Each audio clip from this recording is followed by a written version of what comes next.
Now, constitutionalism and the Constitution of Kenya requires that we respect separation of powers.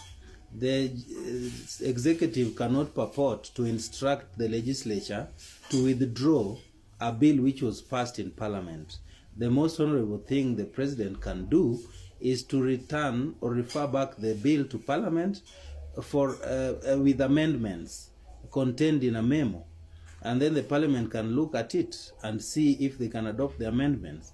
But asking the parliament to withdraw the bill which was passed in parliament is hogwash.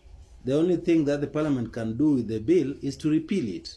And if the president does not sign that bill within the required time and is purports to ask the parliament to withdraw it, he's lying to Kenyans, because this bill will become law within 14 days of its passing. So the president should be honest enough to engage Kenyans in a constructive way, so that we don't see as if he is not telling us the truth. Everybody knows the Constitution of Kenya, and we know that after 14 days, this bill will be law. So there is we don't have anywhere in our Constitution where a legislature can be instructed by the executive to withdraw a bill which has already been passed. That is not true.